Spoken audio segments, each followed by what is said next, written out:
To head back to the voicemail of Truth and Reason. This one about the Deshaun Watson trade in the Browns front office. Jimmy Haslam is the best owner in football. Andrew Berry is the best owner in football. The best GM in football. And we have Deshaun Watson, baby. Go Browns. All right, Quincy Carrier, it's important to know Browns won't come out and say it, but what this move says is we have a window to win a Super Bowl. We needed a quarterback. We're going after it. They won't come out and tell you that. That's what their actions say. No, they got Myles Garrett under contract in his prime right now. They're not trying to waste that. They have 2 running backs under long-term deals right now.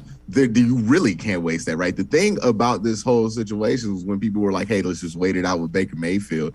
The problem with that is that the running backs tend to fall off a cliff before they even turn 27, right? So we don't know how long Nick Chubb's going to be as good as he is. We don't know how long Kareem Hunt is going to be as good as he is. Then those 2 are a huge part of the Browns' attack offensively, right? And then when you flip it, they have a lot of these guys on defense locked up, right? Myles Garrett, the key of them. And it would be a crying shame if you spent Myles Garrett's prime the same way you spent Joe Thomas's prime, which is by doing a whole lot of nothing, right? Myles Garrett is going to be one of the top 5 defensive players for the next 5 to 6 years, guaranteed, basically, if he stays healthy, and probably even longer than that. But you want to make sure that during that time, you had a guy like Myles Garrett under contract, that you had a lot of these young players under contract, that you had somebody who you felt like could be a positive at the quarterback position and help you reach your goals. And now that's what they have, right? With Baker Mayfield, we didn't know what we were going to get out of him. With Deshaun Watson, they feel more confident that, hey, when he's on the field, not only is he going to be a positive, he's going to be somebody who could change games for us at the end of them if we get down.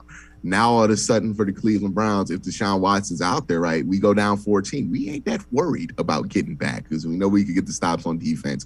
And now we have confidence that if the offense gets going, we'll be able to score 14 points. It didn't always used to feel like that, right? When Baker used to go down 14, it used to be like, oh, man, here we go. It's going to pile on, and then we're going to have this whole thing happen and Baker's going to throw like another interception and it's going to be this thing.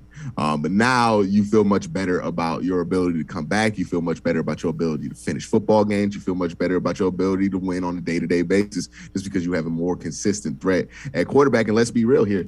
Teams have the game plan now for the quarterback. They did not have to do that before, right? They were going to stack the box and let Baker beat them. There's not many teams that are going to be bold enough to say, all right, we're going to let Deshaun Watson beat us, because that has not been a strategy that has worked in the NFL in the past, right? So how are teams going to defend you? Are they going to stack the box anymore? Is that going to open things up for Nick Chubb now that you have to really worry about both the passing and the offensive side of the Cleveland Browns? Like, this just gives them options, and it makes them a very hard team to cover defensively. And we already know that the Browns' defense is one of the best ones in the NFL. I think not a lot of people understand how good that defense was towards the tail end of 2021, but it's going to be one of the better defenses in the NFL if they get a couple of things right on the defensive line side, and that's not going to be hard to do in this year's draft.